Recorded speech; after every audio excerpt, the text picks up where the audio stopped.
வணக்கம் சோதர நண்பர்களே.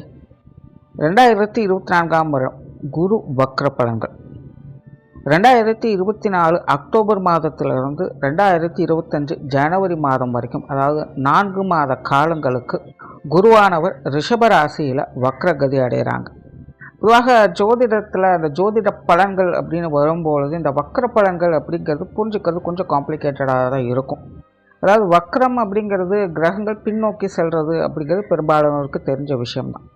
ஆனால் அது கிரகங்களுடைய தன்மைகளுக்கு ஏற்ப, அது இருக்கக்கூடிய இடங்களுக்கு ஏற்ப, அதன் வகையில் நன்மை தீமை அப்படிங்கிறது கொஞ்சம் முரண்பட்ட தன்மையிலேயே இருக்கும். அதனால தான் வக்ரம் கிரகங்கள் அடையும் பொழுது சுப கிரகங்களே அசுப பலன்களை கொடுப்பது, இல்லைன்னா அசுப கிரகங்களே சுப பலன்களை கொடுப்பது போன்ற விஷயங்கள்லாம் எதிர்பார்க்கலாம். அந்த வகையில் கிரகாதிபத்திய வகையில் குரு முழு சுப கிரகமாக கருதக்கூடியவங்க. பட் அதே நேரம் குருவை பொறுத்த வரைக்கும் குரு இருக்கும் இடம் பால், குரு பார்க்க தான் கோடி நன்மை அப்படிங்கிறது தான் பழமொழி. அப்போ இந்த மாதிரியான கிரகங்கள் வக்ரம் அடையும் போது அதனுடைய பலன்கள் அப்படிங்கிறது ரொம்பவுமே மாறுபட்ட நிலையிலும் முரண்பட்ட நிலைகளும் தான் இருக்கும். அதனால தான் இந்த வக்ர கிரகங்களுடைய பலன்களை பொதுவான வகையில் எடுக்கிறது அப்படிங்கிறது கொஞ்சம் சிக்கலான விஷயம்தான். பட் இருந்தாலுமே இந்த வக்ர கிரகங்கள் என்பது சுய ஜாதகத்திலேயே வக்ரம் பெற்றிருந்தது அப்படின்னா, கோச்சார ரீதியாக அது வக்ரம் அடையும் பொழுது அதனுடைய முழு பலன் அப்படிங்கிறது கிடைக்க பெற்று வருது. மற்றவங்களுக்கு ஒரு 50-60% நடக்குது அப்படின்னா, இந்த வக்ரம் அடைந்தவங்களுக்கு சுயஜாதகத்தில் வக்ரம் பெற்றவங்களுக்கு இந்த கிரகங்களுடைய பலன்கள் அப்படிங்கிறது 90-100% வரைக்கும் முழுமையாக இருக்கும். ஸோ பொதுவாகவே இந்த குரு பயிற்சி அப்படின்னு வந்துட்டாலே எல்லா ராசிக்காரங்களுக்கும் பொது பலன்கள் அப்படிங்கிறது சொல்லப்படும். அதில் எல்லா ராசிக்காரங்களுமே பார்த்தீங்கன்னா ஒரு சார்பினர் மட்டும் இன்னும் எதுவுமே நடக்கலை, எப்போ போல தான் இருக்குது அப்படின்னு நினச்சிட்டு இருப்பாங்க. காரணம் என்னென்னா, அவங்களுடைய ஜாதகத்தில் அந்த கிரகங்கள் வக்ர நிலையிலிருந்து செயல்பட்டு இருக்கும். இல்லைன்னா வக்ரம் பெற்ற கிரகங்களுடைய பார்வையிலையோ அல்லது சேர்க்கையிலையோ அந்த கிரகம் அடைஞ்சிருக்கும். ஸோ அந்த மாதிரியான ஆட்களுக்கெல்லாம் பார்த்தீங்கன்னா இந்த வக்ர காலங்களில் அந்த கிரகங்களுடைய அந்த பொது பலன்கள் அப்படிங்கிறது கிடைக்க ஆரம்பிக்கும். ஸோ அப்படி இந்த 2024 அடுத்த 4 மாதங்களுக்கு குரு ரிஷபராசியில் வக்ரம் பெறாங்க.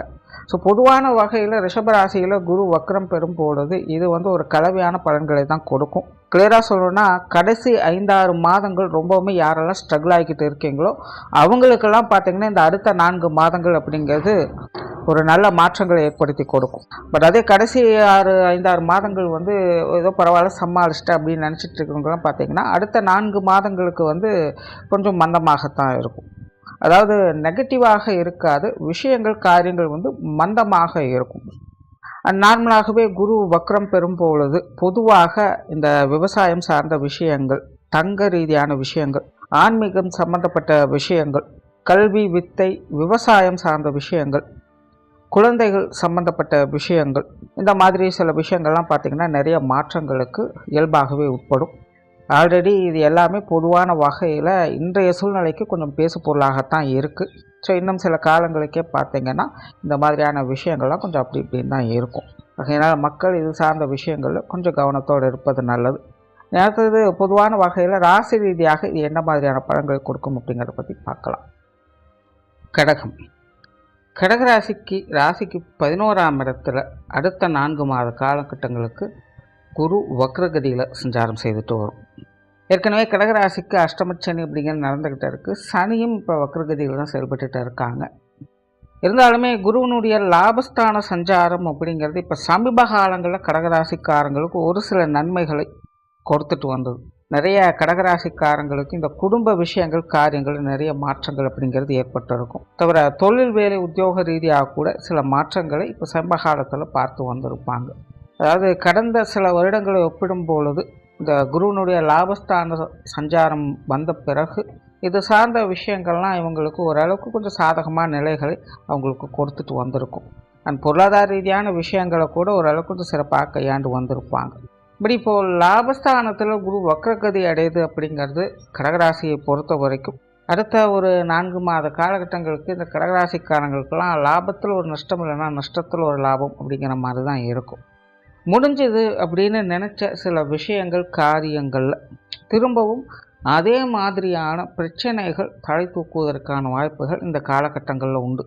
அதனால் கடகராசிக்காரங்க இந்த காலகட்டங்களும் உங்களுடைய பழைய பிரச்சனைகளை விடுபடுத்தாமல் இருக்கிறது அவசியமாக இருக்கும். பழைய விஷயங்களை பற்றி அதிகமாக பேசுவது அல்லது அது சார்ந்த விஷயங்களில் ஈடுபட்டு வருவது, இந்த மாதிரியான விஷயங்கள்லாம் கடகராசிக்காரங்க கொஞ்சம் கவனத்தோடு இருப்பதே நல்லது. ஏன்னா இதெல்லாமே ஆரம்பத்தில் நல்லபடியாக இருக்கிற மாதிரி தோணலாம், பட் பின்னாடி பார்த்திங்கன்னா ஏதாவது ஒரு பிரச்சனைகளை கொடுப்பதற்கான வாய்ப்புகள் அதிகமாக இருக்கும். அதனால் கடகராசிக்காரங்க முடிஞ்ச அளவுக்கு உங்களுடைய பழைய பிரச்சனைகளை, சங்கடங்களை இந்த காலகட்டங்களில் பெரிதுபடுத்தாதீங்க.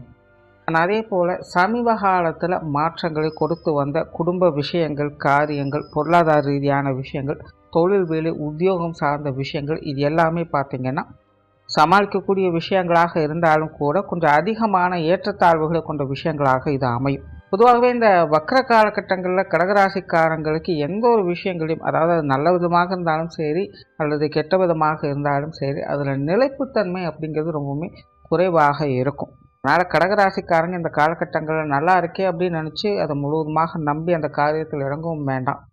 இல்லை ரொம்ப மோசமாக இருக்குது, ஏன் இப்படியெல்லாம் இருக்குது அப்படின்னு சொல்லி நொந்து போய் சும்மா உட்காரவும் வேண்டாம். ஏன்னா எல்லா வித சூழ்நிலைகளுமே கடகராசிக்காரங்களுக்கு கொஞ்சம் வேகமாக மாறவும் ஆரம்பிக்கும். அதனால் எல்லாத்தையுமே நிதானித்து ஆலோசித்து செயல்பட வேண்டியதாக இருக்கும். எதிலையும் அகலக்கால் வைக்காதீங்க. குறிப்பாக இந்த காலகட்டங்களில் முன்னாடியே சொன்ன மாதிரி குடும்ப ரீதியான விஷயங்கள், பொருளாதார ரீதியான விஷயங்கள் மற்றும் தொழில், வேலை, உத்தியோக ரீதியான விஷயங்களில் நிறைய மாற்றங்கள் அப்படிங்கிறது நிச்சயமாக இருக்கும். திரும்பவும் ஒரு மாதிரியான மந்தமான சூழ்நிலைகள் ஏற்பட்டாலும் ஆச்சரியப்படுறதுக்கு இல்லை. கொஞ்சம் அலைச்சலும் டென்ஷனும் இது சார்ந்த விஷயங்களில் இருக்கத்தான் செய்யும். பட் அதற்காக பயப்பட வேண்டிய அவசியம் இருக்காது. எதுலேயும் அகலக்கால் வைக்காதீங்க. கொஞ்ச நாளைக்கு அமைதியாக இருங்க. தானாகவே அந்த பிரச்சனைகள் முழுமையாக சரியாயிடும். ஆன்மீக ரீதியான விஷயங்கள் இந்த காலகட்டங்களில் ஈடுபாடு அதிகரிக்கும். நிறைய பேருக்கு இந்த ஆன்மீக பணிகளில் ஈடுபடுவதற்கான வாய்ப்புகள் கிடைக்கும். நிறைய பேர் இந்த குலதெய்வ வழிபாடுகள் போன்ற விஷயங்கள்லாம் இந்த காலகட்டங்களில் மேற்கொண்டு வருவீங்க. ஒரு பொது விஷயங்கள் மற்றும் பொது காரியங்களில் ஈடுபடும் பொழுது கடகராசிக்காரங்க கொஞ்சம் நிதானத்தை கடைபிடிக்க வேண்டியதாகத்தான் இருக்கும். அதே போல் வெளி இடங்களிலிருந்து எதிர்பார்த்த உதவிகள் அப்படிங்கிற இந்த காலகட்டங்களில் கொஞ்சம் காலதாமதத்தையும் ஏற்படுத்தும். உடல் நலம் சார்ந்த விஷயங்கள் இந்த காலகட்டங்களில் சமாளிக்கக்கூடிய வகையில் இருக்கும். சிலருக்கு இந்த நீண்ட நாள் உடல் உபாதைகள் அப்படிங்கிறது ஒரு நல்ல மாற்றங்களை கொடுக்கக்கூடிய வகையில் அமையும். கடன் பிரச்சனைகளுக்கு சில தீர்வுகளை கிடைக்கப்பெற்று வருவீங்க. கொடுக்கல் வாங்கல் விஷயங்கள் சமாளிக்கக்கூடிய நிலைகளிலேயே இருக்கும். சொத்து சுகங்கள் மற்றும் வாகன ரீதியான விஷயங்கள் இந்த காலகட்டங்களில் கொஞ்சம் கவனம் எடுத்துக்கங்க. கடகராசிக்காரங்களுக்கு இது சார்ந்த விஷயங்களில் ஒரு மாதிரியான அலைச்சலும் டென்ஷனும் வந்து போயிட்டு தான் இருக்கும். குறிப்பாக பூர்வீக சொத்துக்கள் சார்ந்த விஷயங்கள்லாம் கடகராசிக்காரங்க இந்த காலகட்டங்களில் கொஞ்சம் கவனத்தோடும் நிதானத்தோடும் செயல்பட்டு வர்றது நல்லது. சிலருக்கு வாகன யோகங்கள் அல்லது ஆடை ஆபரண சேர்க்கைகள் போன்ற விஷயங்களை கிடைக்கப்பெற்று வருவீங்க.